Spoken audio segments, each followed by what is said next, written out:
ప్రాణాలు పోవడానికి కారణమైన ఆ గూండాలు ఎవరైతే ఉందో తెలుగుదేశం గూండాలు వాళ్ళు ఏదో అనుకోకుండా జరిగింది అనుకోవడానికి వీల్లేదు. ఆ సంఘటన, ఆ దుర్ఘటన ఖచ్చితంగా దురుద్దేశంతో భయపెట్టాలి, ఓ ప్రాణం తీసుకునైనా సరే భయపెట్టాలని ఈ దాడికి తెగించారు.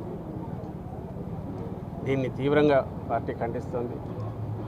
ప్రజాస్వామ్యంలో ఇలాంటి వాటికి చోటు ఉండకూడదు. అధికారంలో ఉన్నప్పటికీ మేము, అలాగే బలమైన పార్టీ అయినప్పటికీ ఎంత సంయమనంతో నిగ్రహంతో ఉన్నా అనేది నిన్నటి నుంచి పార్టీ కార్యకర్తలు చూసినా లేదా నాయకులు వ్యవహరించి తీరు చూసినా అందరికీ అర్థం కావాలి, ప్రజలు కూడా అర్థం చేసుకోవాలి. బట్ ఈ నిగ్రహంగా ఉండడం అనేది చేతగాంతనంగా ఎవరు అర్థం చేసుకోవద్దు అనేది గట్టిగా హెచ్చరిస్తున్నాం. నిజంగా కన్నెర్ర చేస్తే ఒక్కడు కూడా రోడ్ల మీద తిరగలేడు, తెలుగుదేశం పార్టీ నాయకులు కానీ కార్యకర్తలు కానీ. ఇది పద్ధతి కాదు.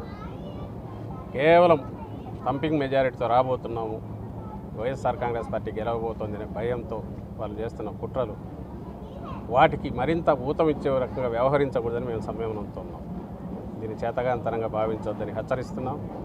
అలాగే ఇది ఖచ్చితంగా హత్య. 302 కిందనే కేసు రిజిస్టర్ చేయాలి. వీ డిమాండ్ పోలీస్ అధికారులను కూడా కేసు 302 కింద రిజిస్టర్ చేసి దర్యాప్తు చేపట్టి దోషులను కఠినంగా శిక్షించే రకంగా, నిందితులను వెంటనే పట్టుకొని దోషులను కఠినంగా శిక్షించే రకంగా, భవిష్యత్తులో ఇలాంటి వాటికి ఎవరు దిగాలని భయపడే రకంగా వ్యవహరించాలని అధికారులను కూడా కోరుతున్నాం.